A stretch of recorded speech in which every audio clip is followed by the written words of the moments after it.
Alors dans cette vidéo, on va voir que on peut modifier donc le style CSS de la page web directement depuis le JSX. Donc là par exemple, là, je suis sur l'exemple que l'on a vu dans la vidéo précédente. Là je clique sur la touche retour arrière. Donc vous avez appuyé sur la touche backspace.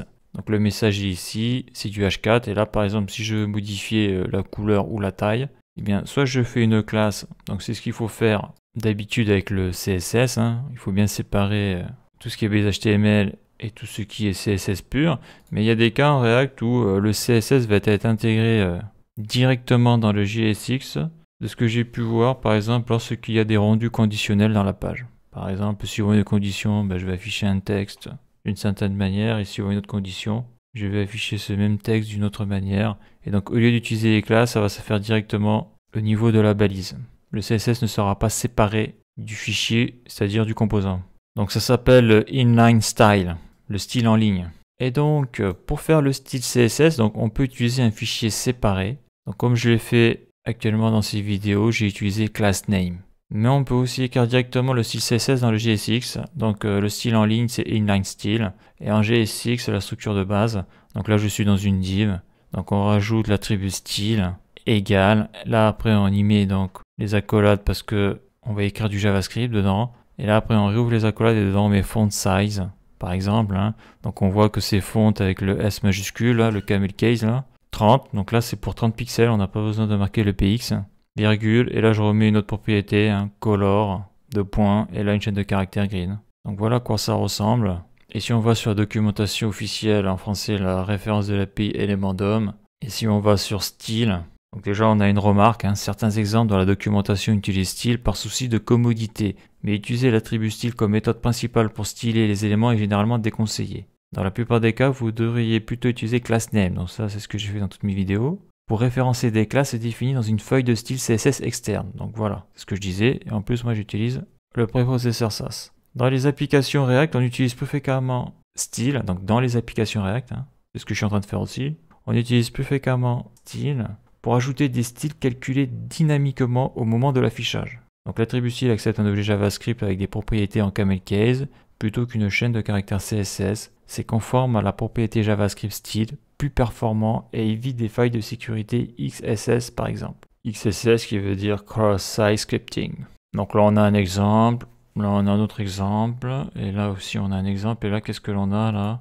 On a ce que prend en charge React. Donc là par exemple dans Visual Studio Code, là, ça je vais le modifier. Donc le H4 je vais le modifier, je vais faire style égal. Donc là j'ouvre les accolades et je les ferme. Donc là c'est automatique. Et après il faut encore les ouvrir pour y passer un objet, parce que dès que tu ouvres des accolades en JavaScript, c'est pour y passer une propriété. Donc une key et une value, ça c'est toujours la même chose. Donc en React le font size, ça s'écrit comme ça. Donc là je vais y mettre 30. Donc 30 ça voudra dire 30 pixels. Si j'actualise, je clique sur mon bouton retour arrière, là je vois rien du tout là. Je vais y mettre 50 pixels. Je rappuie sur le bouton, ouais ça a bien grossi. Et si je mets 10 pixels, ça va être tout petit. Je rappuie sur mon bouton, voilà, là on le voit c'est tout petit, donc ça fonctionne. Et là si je veux changer la couleur, donc ça va être color, deux points, et je vais marquer green, un petit vert, j'actualise, j'appuie sur le bouton, donc là on voit que c'est tout petit, je vais y mettre 100 pixels, je rappuie sur la touche, vous avez appuyé sur la touche backspace, ok. Donc moi les pixels ça m'intéresse pas à cause de la partie responsive du site, c'est-à-dire si la personne zoome avec sa molette, je veux que tout grandisse ou tout rapetisse de manière automatiquement, ce qui n'est pas le cas lorsqu'on force une taille avec des pixels, donc moi je veux des rem. Donc si je mets 30 pixels, le résultat c'est ça, ok. Et donc si je mets rem, là on voit qu'il y a un problème là. On voit qu'il y a un problème parce que la value, là il y a une valeur numérique et React rajoute automatiquement le PX. Mais si je veux prendre une valeur numérique avec l'unité qui est le pixel, il faut que je rajoute les doubles côtes. Et là si j'actualise, ça refonctionne. Donc moi c'est pas 10 pixels qui m'intéressent, c'est des rem. Si je mets 30 rem, ça devrait pas bouger. Ça ne devrait pas bouger vu que... Et si ça bouge, ouais. Car un rem chez moi c'est 10 pixels. Donc là j'ai mis 3 rem, je rappuie sur backtick. Donc là ça fait 30 pixels. Je fais F12, je veux m'en assurer. Je vais dessus là. Et là on voit clairement là, dans le font, j'ai 30 pixels. Donc il me prend bien en compte le fait que j'ai étalonné là, dans mon style setting général, que je l'ai étalonné à 1 rem égale 10 pixels. Car de base sur le navigateur, 1 rem c'est 16 pixels. De souvenir, si je mets 2 rem, j'actualise, j'appuie sur la touche, ça fonctionne. Ça fonctionne, je vais mettre comme ça, je clique, j'agrandis. Et donc on voit bien ici que le font size c'est 2 rem et la color c'est green. Donc là j'ai mis 2 rem, si on décoche on voit que là ça a augmenté parce que je crois que de base j'avais mis à 3 rem et on le voit ici là, le body, le font size est à 3 rem. Si je le décoche, donc ça c'est le style du navigateur et le style du navigateur en principe, on le voit clairement là, c'est 16 pixels de base. Voilà, donc là je mets mes 3 rem et là je réactive ici et là on voit que c'est barré là. Inherited from body. Donc on voit que ça fonctionne, hein, ça marche bien. Donc là ce que l'on peut voir là, c'est un objet JavaScript.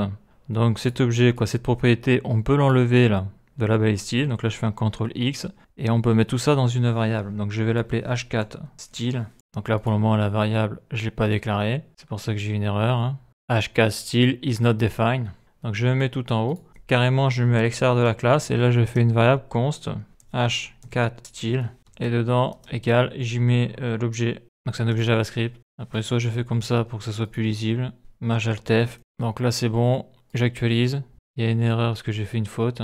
Je vais virer le S. Donc là c'est bon. Et si j'appuie sur la touche retour arrière, backspace, on voit que ça fonctionne. Donc on peut aussi mettre la propriété que l'on met dans le style qui est dans le JSX. On peut mettre tout ça dans une variable à l'extérieur de la classe pour que ça soit plus lisible. Sachant que le mieux quand même ça reste de le faire dans le fichier CSS qui est à part. Donc voilà pour cette vidéo et la suite dans le prochain épisode.